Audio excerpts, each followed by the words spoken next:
Do you know, like, there are some people who are like, just very talented and very gifted, and they tend to do well, and everything they touch turns to gold. I wish I could say that was my story in business, but the truth is, it wasn't. It wasn't. Everything I have learned, frankly, I learned the hard way, making all of the mistakes that all of us entrepreneurs make. The very first business I had failed. That's a true story.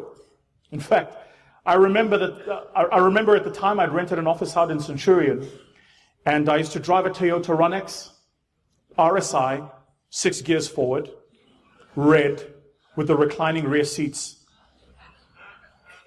And I'd paid rent for this office up front, 3 months up front, because I thought, when you entrepreneurs, we all do this thing, like we do those things called projections. Yeah. And then the beautiful thing about Excel can tell you whatever lie you want to hear. Hey, Excel is a fantastic liar. So I went into Excel and I built in my little projections, and it showed me how much money I was going to make and when was my break even, yada yada. And then you start running the business and you realize Excel didn't tell real life. And so 3 months into running my business, I'd run out of savings. I'd paid my car for 3 months. I'd paid my office for 3 months and a couple of other personal expenses. But now I had no more money to go.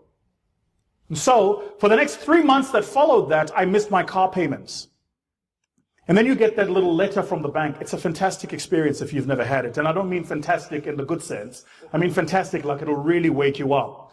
I got that letter from the bank that said that they'd taken a judgment against me and that the car was to be repossessed. I love the word because it reminds you that what you thought was yours was never yours. And so there was a moment I was at the office, I was working late, my mom phoned me up and said, there's a guy here who's here to repossess the car, so I suggest you don't come home. And then I didn't. And much later, so my mom's a gangster. And then, no, my mom's a gangster, like true gangster. And then much later, like 11 o'clock, she called me up and said, the guy's left, you can come home now. And I came home, this is a true story. And I came home and my mom had packed for me a bag of clothes and put it in a sports bag. Right? And as I arrived out of the house, she said, don't even come in, take the bag. And that was basically my mom saying, I don't get it. You're definitely crazy. With your skills and capabilities, you can get a job anywhere. I don't know why you're doing this, but I support you finding your own way.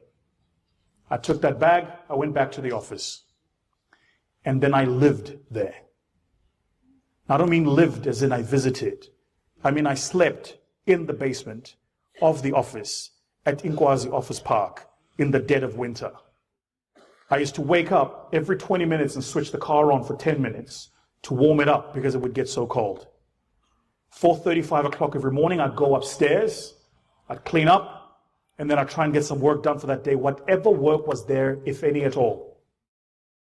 I called the landlord. I remember him so well. His name was Rian. And I told him that I can't pay the rent. And he said, that's okay, you just keep going, and whenever you're ready to go, I'll be here. And I was quarter to giving up. And by chance, I was invited to an award ceremony, and I was sat in the middle of an award ceremony, met the guy, and the guy at the time was like head of HR at one of these large mining houses, and we kind of got a small contract, but that business still failed. I say all of this to say the following. Beyond the guy who's well-spoken and wears a suit pretty good, for those of you in the room who are on the cusp, I get it.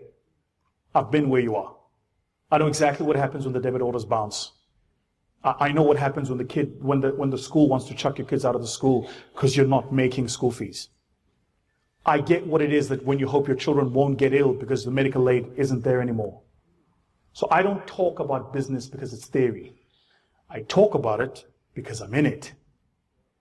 And if this doesn't inspire you at the very least to act, then let just my story be sufficient inspiration to say the following.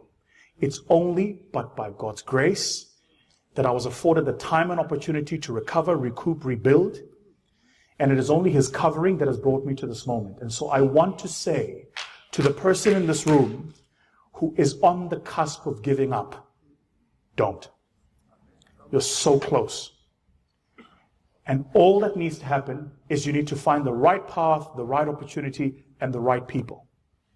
But the science of what you are doing is exactly that. It's science. Thank you so much for the opportunity to do this. Thank you, everybody.